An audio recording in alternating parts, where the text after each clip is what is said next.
안녕하세요. 다시 혼자가 되어버린 30대 여성입니다. 그리고 오늘은 어디 가서 말하자니 제 얼굴에 침 뱉기 같아 하지 못했던 제 이야기를 해보려고요. 사실 친정어머니가 살아계셨다면 어머니를 잡고 하소연이라도 했을 텐데, 아니 어쩌면 애시당초 이런 결혼은 하지 않았을지도 모르죠. 물론 제가 그렇다고 친정아버지를 탓하는 것은 아닙니다. 모든 건 결국 제 선택이었으니 감히 누굴 탓하겠어요. 다만 친정어머니가 계셨다면 길이 아닌 곳으로 가는 저를 한 번쯤 잡아주시지 않으셨을까 하는 아쉬움이 있는 게 사실이에요. 남편하고는 대학교 때부터 알고 지내던 사이였습니다. 가까운 사이는 아니었지만 같이 있으면 시덥잖은 농담은 주고받을 정도의 친구로서 말이죠. 하지만 대학을 졸업하고 각자 사회생활을 시작한 이후로는 한동안 서로의 소식조차 모르고 지냈어요. 사는 곳도 멀고 하는 일도 워낙 다르다 보니 만날 일이 없었거든요. 그런데 그런 저희가 다시 만나게 된 건 친구 아버지의 장례식장에서였네요. 좋은 일로 만난 것도 아니다 보니 안부를 묻는 것 외엔 별다른 대화를 나눌 수가 없었어요. 그래서 비록 헤어질 때 연락처를 교환하긴 했지만 다음을 기약한다거나 그럴 수도 없었죠.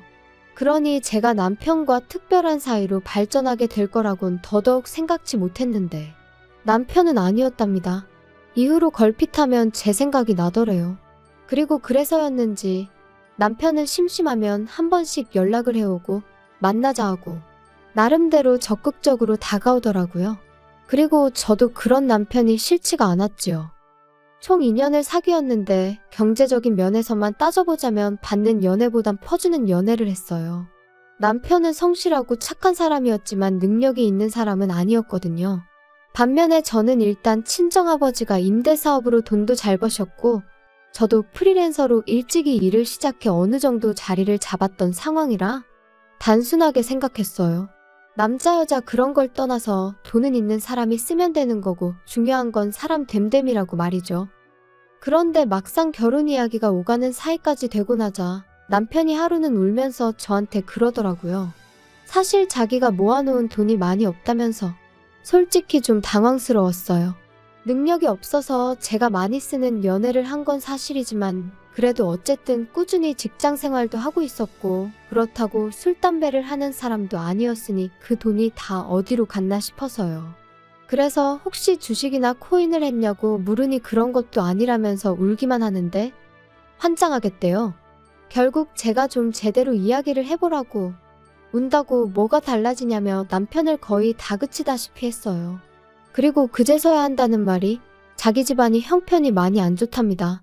자기는 저랑 처음에 연애를 시작할 때만 하더라도 그렇게 차이가 나는 줄 몰랐다면서 사귄 지 반년쯤 지나고서야 이런저런 정황상 자기랑 저랑 처지가 너무 다르다는 걸 알게 되었다나요? 그런데 그때는 자기가 저를 사랑하는 마음이 너무 커져서 차마 사실을 털어놓을 수가 없었다는 거예요. 자기가 시쳇말로 쥐뿔 뭐 하나 가진 것도 없는 사람인 걸 알면 제가 떠날까봐 두려웠다면서. 그리고 그런 이야기를 듣고 있던 제 심정은 뭐라 한마디로 설명할 수가 없네요. 착실한 줄로만 알았던 사람이 모아둔 돈은 없다지. 그리고 그 이유가 전부 다 형편이 어려운 시부모님한테 들여서라니. 한마디로 눈앞이 깜깜했달까요? 하지만 그래도 결국 결혼하기로 했습니다. 시작은 친정아버지의 도움을 받기로 했고 이후로는 둘이서 착실히 모아가기로 약속하면서요.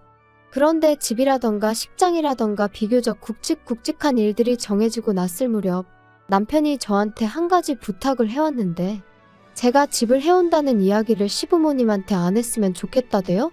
시부모님이 워낙 사고방식이 옛날 분들이라서 저희 쪽에서 집을 해온다 하면 당신들 아들 팔려간다고 난리가 날 거면서 말이죠.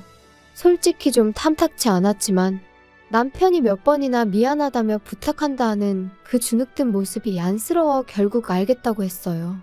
그런데 더 황당했던 건 그 와중에 남편이 예단 이야기를 꺼내는 거예요. 그래도 시부모님 옷 한 벌은 해드리고 신우 가방 하나는 챙겨줘야겠지 않냐, 그 정도는 기대하시는 것 같다 그러면서요. 어이가 없더라고요. 나는 집까지 해가면서 말도 못하고 금반지 하나 해준다는 소리도 못 들었는데 그래서 이런 와중에 이거저거 입맛대로 다 따져야겠으면 결혼 자체를 다시 생각해보자 했습니다. 내가 당신 하나만 보고 하는 결혼인데 벌써부터 이래저래 시부모님 기분까지 다 맞춰드리라고 하니 부담스럽고 불편하다고요. 그러니까 남편이 자기가 생각이 짧았다며 미안하다고 바로 꼬리를 내리대요? 그래서 처음이자 마지막이라고 한 번만 참아주기로 했죠. 지금 생각해보면 그냥 그때 헤어졌어야 하는데. 아무튼 그렇게 저희는 결혼을 했고 친정아버지께서 마련해주신 20평대 아파트에서 신혼살림을 시작했습니다. 남편이 자기는 아파트에 처음 살아본다면서 너무 좋다 소리를 연신해댔고 집들이 때 오신 시부모님도 집 좋다 소리를 연발하시대요. 하지만 말끝마다 우리 아들이 능력이 좋아서 이런 집도 샀다 하시는 건 솔직히 듣는데 좀 짜증이 났어요. 도대체 남편이 이 집을 시부모님한테 어떻게 설명한 건가 싶고 게다가 제가 앞서 말씀드렸다시피 저는 프리랜서였기에 보통 집에서 일을 보는 경우가 잦았습니다. 그래서 방 한 칸을 제 오피스로 만들어 놨었거든요. 그런데 그걸 시부모님이 보시고는 얼마나 못마땅해 하셨는지 몰라요. 남편 잘 만나서 팔자도 좋다며 집에서 탱자탱자 노는 주제에 방까지 떡하니 차지를 했냐고 싫은 소리를 해대셨으니까요. 그래도 어떻게든 이해하고 참아보려 했어요. 옛날 분이시고 이미 제가 하는 일이 뭔지 몇 번이나 말씀도 드렸었지만 애시당초 들을 생각이 없으신 분이셨으니까요. 그리고 사실 그런 어머님의 오해보다 저를 더 힘들게 한 건 언젠가부터 어머님이 연락도 없이 수시로 저희 집을 찾아오기 시작하셨다는 거예요. 물론 당시 시댁 식구들이 살던 집이 문제가 있기는 했어요. 오래된 반지하라서 집안 곳곳에 곰팡이도 많이 피어있고 그래서 신우는 걸핏하면 친구네 집에서 신세를 지기 일쑤였죠. 그리고 저도 그런 사실을 알았을 땐 당연히 마음이 안 좋았어요. 하지만 결혼한 이후에도 남편이 벌어오는 300이 안 되는 그 월급 중 200 가까이가 이미 시댁에 들어가고 있었으니 저까지 뭘 더해드리고 싶지는 않더라고요. 말이 나왔으니 말이지만 결혼할 때만 하더라도 남편은 분명히 시댁에 드리는 돈을 줄여나가겠다고 했는데 한 번도 지켜진 적이 없었습니다. 예상치 못한 시부모님의 병원 방문을 핑계로 신우의 학업을 핑계로 심지어는 물가를 핑계로 말이에요. 그리고 그럼에도 불구하고 저 단 한 번도 남편에게 그 일로 타박한 적 없습니다. 남편 속은 오죽하겠나 싶었으니까요. 아무튼 상황이 그렇다 보니 어머님은 걸핏하면 저희 집에 오시기를 좋아하셨어요. 말씀으로는 저희 집에 오면 해가 잘 들어서 머리도 맑아지고 건강해지는 기분이라나요? 하지만 문제는 도통 집에 가실 생각을 안 하셨다는 거지요. 그리고 여기서도 100번 양보해서 집에 안 가시는 거? 그럴 수 있다 쳐요. 그러면 좀 점잖이 계실 수는 없으셨던 걸까요? 제가 일하고 있다고 해도 온 집안을 들쑤시고 다니시는 분이셨습니다. 냉장고를 열어서 내 아들 뭐 해먹이나 보자 하시질 않나. 제 옷장을 열어서는 내 아들이 뼈 빠지게 벌어온 돈으로 이런 거 사입냐. 그리고는 멋대로 제 화장품과 향수도 슬쩍 가져가시기 일쑤셨고요.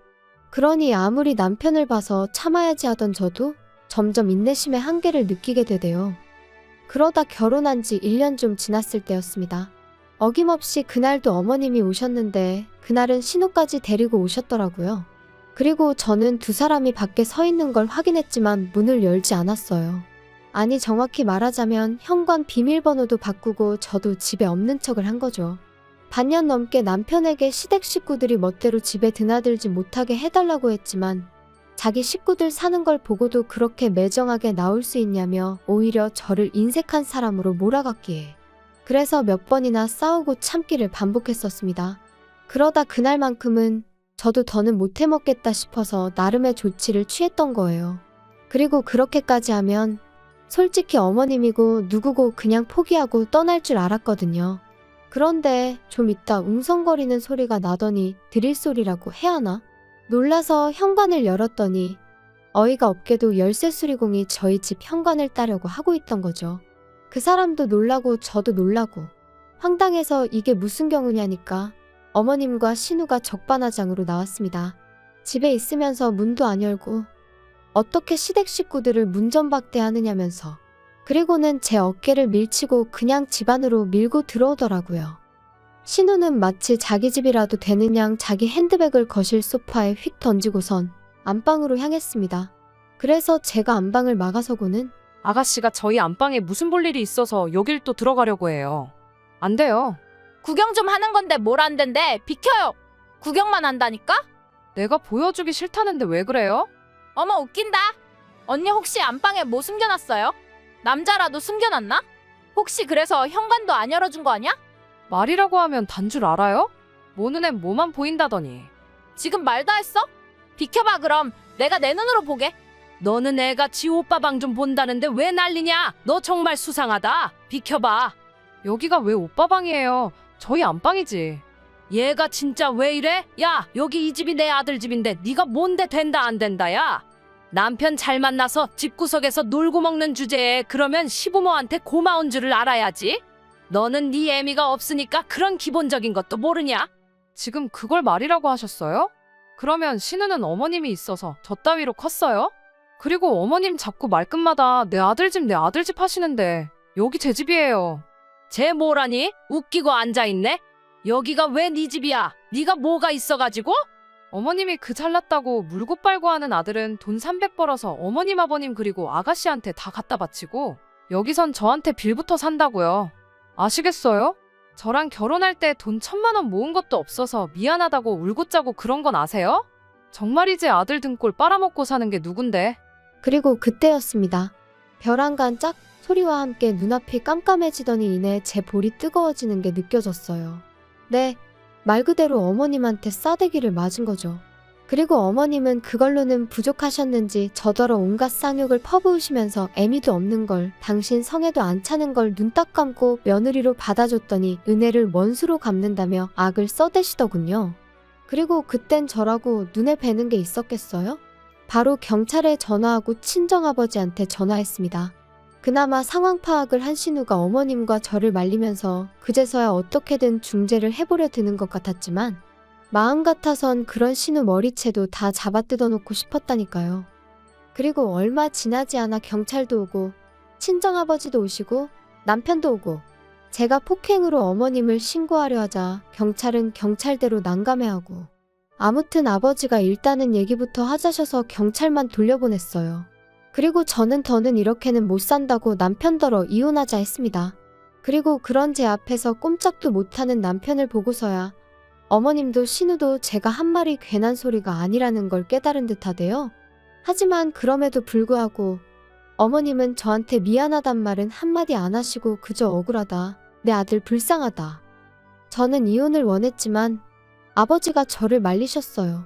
저희 남편이 잘못한 게 아니고 사돈이 실수를 한 거니 그냥 그쪽하고만 연을 끊어라. 남편하고는 잘 살아라 하시면서요. 그리고 남편에게는 다시는 이런 일이 없어야 할 거라며 처음이자 마지막으로 경고를 남기시대요. 사실 그간에도 제가 시부모님이나 신우로 속상한 일이 있으면 미주알 고주알까지는 아니어도 그냥 힘들다는 정도는 아버지한테 털어놓곤 했었는데 그때마다 아버지는 그래도 남편한테 싫은 소리는 한 번도 하신 적이 없으셨습니다. 장인이 사위한테 자꾸 싫은 소리 해봤자 저희 결혼 생활에 좋을 것도 없고 나중에 결정적일 때는 당신 말이 별로 효과가 없을 거라면서 말이에요. 그런데 그런 아버지께서 남편더러 조심하란 말씀을 하셨다는 건 정말 벼르고 계시단 뜻이었는데 멍청한 제 남편은 그걸 그렇게 알아듣질 못했던 모양입니다. 남편은 저에게 시부모님과는 왕래하지 않아도 좋다 했고 저는 그 말을 철석같이 믿었습니다. 그래서 남편과 결혼 생활을 이어가기로 했고요. 그런데 그 일이 있고 몇 달 뒤 아버님이 돌아가셨어요. 하루아침에 심장마비로 말이에요. 그리고 황망한 아버님의 죽음 앞에 그때만큼은 어머님에 대한 미움이고 뭐고 그런 개인적인 감정을 떠나 제 할 도리는 해야겠다 싶대요. 게다가 아버님이 돌아가시기 직전 신우는 신우대로 사귀는 남자랑 동거를 하기로 했다며 집을 나간 상황이었거든요. 그래서 어쩔 수 없이 자의반 타의반 어머님과의 왕래가 다시 시작되었습니다. 그런데 왜 사람은 하나를 주면 그 하나에 고마워하지 못하고 2개를 3개를 바라는 건지. 얼마나 살가운 만남은 아니었지만 한 달에 한 번 정도 만나 밥 먹고 이따금 통화 정도는 하는 정도였어요. 어머님은 아버님이 돌아가신 이후로 외롭다는 말을 입에 달고 사셨지만 그 외로움은 제가 채워드릴 수 있는 것이 아니었고 막말로 자식이 없으신 분도 아니고 남편 있지 신우 있지 제가 굳이 나서야 할 이유가 없었죠. 그런데 그렇게 지내기를 반년쯤 지났을까? 하루는 친정아버지한테 전화가 걸려왔습니다. 눈앞이 침침하면서 사물이 두개 세 개로 보인다고 뭔가 이상하다 하시면서 말이에요. 그리고 그렇게 아버지를 모시고 간 병원에서 저는 생각지도 못한 이야기를 듣게 되었습니다. 건강하신 줄로만 알았던 저희 아버지께서 뇌졸중 초기 증상을 보이고 계셨다는 걸요.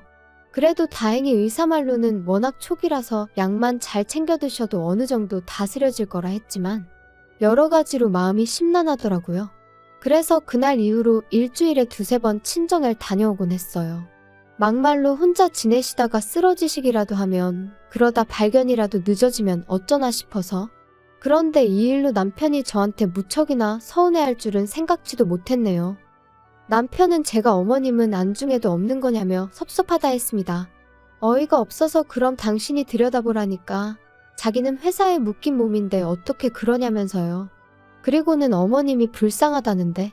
그래 불쌍하시네 했습니다.